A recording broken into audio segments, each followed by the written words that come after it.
हरदा से खबर बता रहे हैं, फिर चर्चाओं में दामोदर यादव का बयान।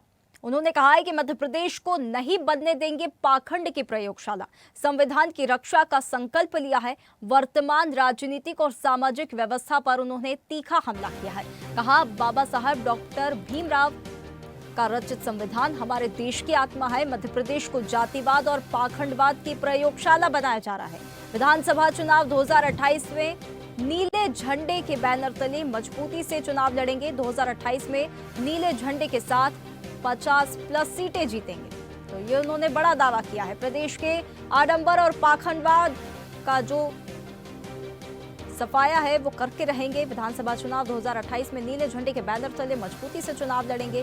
प्रदेश से आडंबर और पाखंडवाद का सफाया करता है, संकल्प लिया है। बड़ा बयान उन्होंने दिया है, बड़ा दावा यहां पर किया है। फिर से चर्चाओं में है। इस दावे और बयान के चलते दामोदर यादव कहा, मध्य प्रदेश को पाखंड की प्रयोगशाला नहीं बनने देंगे।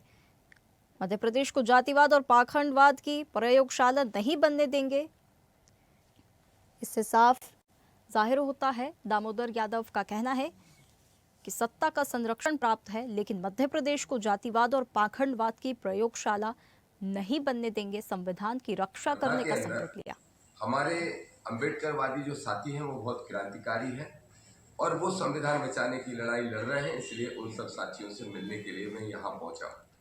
आडंबर और पाखंड और जातंकवाद का जो घटनाक्रम पूरे मध्य प्रदेश में चल रहा है, जिसको एक प्रयोगशाला के रूप में इस्तेमाल किया जा रहा है, उसमें हमने तय किया है कि मध्य प्रदेश को ना हम न लुटने देंगे, न नष्ट होने देंगे और ना बाबा साहब के द्वारा लिखे हुए संविधान का एक पन्ना भी फटने देंगे। इसलिए उसी मिशन के तहत, उसी अभियान के तहत एक जागृति लाने के लिए, एकजुटता करने के लिए और भारतीय संविधान की शपथ दिलाते हुए अपने हक अधिकारों को बचाने के लिए हम पूरे प्रदेश के दौरे कर रहे हैं।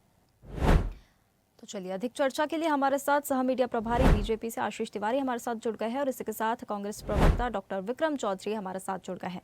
चर्चा की शुरुआत में आशीष जी आपसे करना चाहूंगी। दामोदर यादव यहाँ पर बड़ा आरोप लगा रहे हैं। उनका कहना है कि मध्य प्रदेश को पाखंड की प्रयोगशाला नहीं बनने देंगे।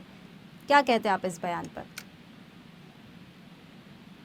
देखिए, राजनीति में आरोप लगाना एक अलग बात है। राजनीति में लोग आरोप लगाते हैं, परंतु मैं एक बात बहुत स्पष्ट रूप से कह देना चाहता हूं कि आरोप प्रमाणित होने चाहिए। यदि राजनीति में आरोप प्रमाणित नहीं है तो हम उस बात को जो कह रहे हैं वो बात काल्पनिक हो जाएगी। साथ ही साथ भारतीय जनता पार्टी जहां अपना काम करती है और काम को परिणाम तक ले जाती है, आज यही कारण है कि मध्य प्रदेश के अंदर भारतीय जनता पार्टी की सरकार ने जो सुशासन स्थापित किया, जो प्रभाव स्थापित किए हैं, आज विकास की जो एक गणना की है, आज विकास को आगे बढ़ाया, ये सब भारतीय जनता पार्टी के कार्यकाल का ही प्रभाव है, भारतीय जनता पार्टी की सरकार का प्रभाव है।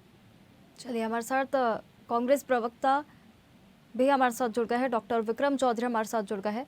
विक्रम जी, दामोदर यादव ने जो भी बयान दिए हैं, मध्य प्रदेश को पाखंड की पाठशाला नहीं बनने देंगे, इन आरोपों से किस प्रकार से और इन दावों से किस प्रकार से सहमत है कांग्रेस?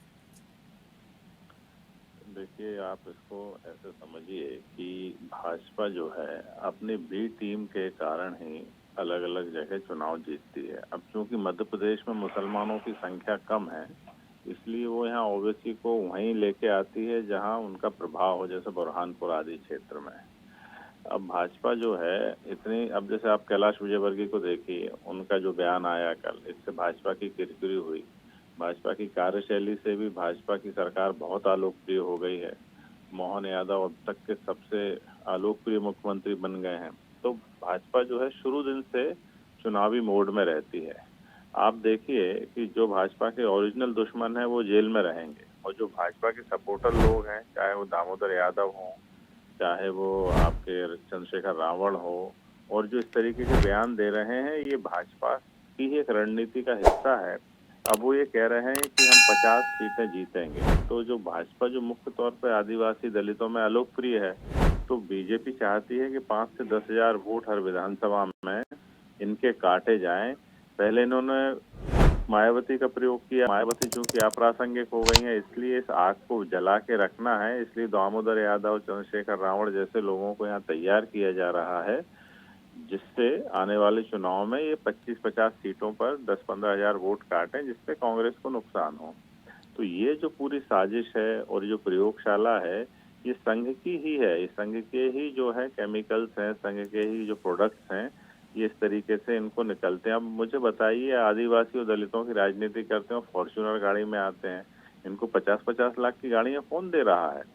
इनके पास इतना संसाधन कहाँ से आ रहा है? दामोदर यादव इतना बड़ा फिगर तो है नहीं कि उसके बयान पर आप डिबेट आयोजित कराएं। तो कहीं ना कहीं जनसंपर्क आप जैसे चैनलों पर दबाव डाल के ये डिबेट आयोजित कराता है, ताकि इन लोगों को प्रासंगिक बनाया जा सके और ये लोग अंतोदगत्वा जाके भाजपा कांग्रेस के वोट काटें। तो कुल मिला के ये जो प्रयोग हैं, ये पूरे आरएसएस और भाजपा के प्रयोग हैं। दामोदर यादव इतना बड़ा फिगर नहीं है कि आपके प्रतिष्ठित चैनल पर उसके बयान पर चर्चा हो। ये तो चर्चा करवा ही जा रही है। क्यों करवाई जा रही है, ये आप भी जानते, हम भी जानते। देखिए विक्रम जी, अब बयान यहाँ पर दिया है तो सवाल पूछना तो यहाँ पर बनता है।